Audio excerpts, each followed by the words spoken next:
Channel सागर भक्तिमाला में आपका स्वागत है। आज मैं मंगलवार व्रत कथा सुनाने जा रही हूँ। कथा को अंत तक जरूर सुने।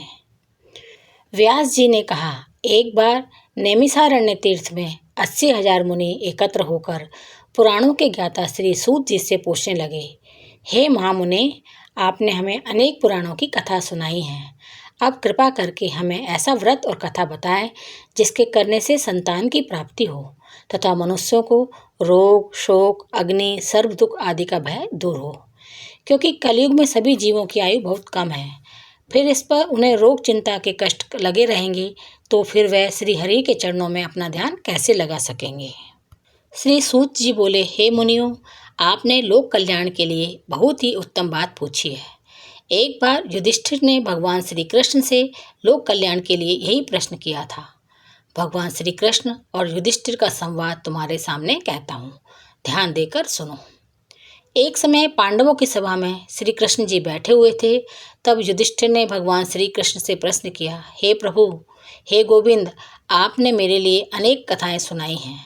आज आप कृपा करके ऐसा व्रत या कथा सुनाएं जिसके करने से मनुष्य को रोग चिंता का भय समाप्त हो और उसको पुत्र की प्राप्ति हो। हे प्रभु, बिना पुत्र के जीवन व्यर्थ है। पुत्र के बिना मनुष्य नरकगामी होता है। पुत्र के बिना मनुष्य पितृऋण से छुटकारा नहीं पा सकता है और ना ही उनका पुनंग नामक नरक से उद्धार हो सकता है। अतः पुत्रदायक व्रत बतलाएं। श्री कृष्ण भगवान बोले, हे राजन, मैं एक प्राचीन इतिहास सुनाता हूँ, आप उसे ध्यानपूर्वक सुनो। एक ब्राह्मण दंपत्ति थे। उन्हें संतान सुख प्राप्त नहीं था। इस वजह से दोनों दुखी रहते थे। ब्राह्मण पुत्र प्राप्त की कामना से हनुमान जी की पूजा करने के लिए वन में चला गया। वहाँ भक्ति भाव से हनुमान जी की पूजा करने लग गया। घर पर उसकी पत्नी भी पुत्र की प्राप्ति के लिए मंगलवार का व्रत करती थी। व्रत के अंत में भोजन बनाकर हनुमान जी को भोग लगाने के बाद ही खुद भोजन करती थी। एक बार किसी कारण से वह भोजन बनाकर हनुमान जी को भोग नहीं लगा पाई। उसने अपने मन में प्रण किया कि अब अगले मंगलवार को हनुमान जी को भोग लगाने के बाद ही भोजन करूंगी। 6 दिन तक भूखे रहने के कारण मंगलवार के दिन वह बेहोश हो गई। हनुमान जी उसकी भक्ति, लगन और निष्ठा देखकर प्रसन्न हो गए। उन्होंने प्रकट होकर दर्शन दिए और कहा, मैं तुमसे बहुत प्रसन्न हूँ। तुम्हें एक सुंदर बालक देता हूँ जो तुम्हारी बहुत सेवा करेगा। हनुमान जी ने बाल रूप में दर्शन दिए और अंतर ध्यान हो गए। सुंदर बालक को पाकर ब्राह्मणी बहुत प्रसन्न हुई। बालक का नाम उसने मंगल रखा।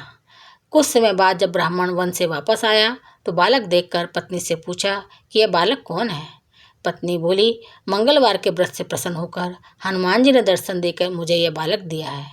ब्राह्मण को विश्वास नहीं हुआ और उसने सोचा कि उसकी पत्नी उससे झूठ बोल रही है, अपना व्यभिचार छुपाना चाहती है। एक दिन ब्राह्मण कुएं पर पानी भरने जा रहा था। ब्राह्मणी ने मंगल को भी साथ ले जाने को कहा। ब्राह्मण मंगल को साथ ले गया।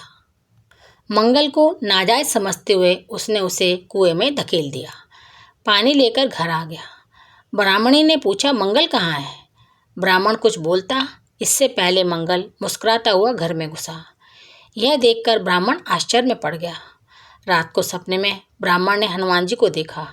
वे कह रहे थे कि यह बालक मैंने दिया है। तुम्हारा पत्नी पर शक करना उचित नहीं है। वह पतिव्रता स्त्री है। ब्राह्मण सच जानकर खुश हुआ और शर्मिंदा भी।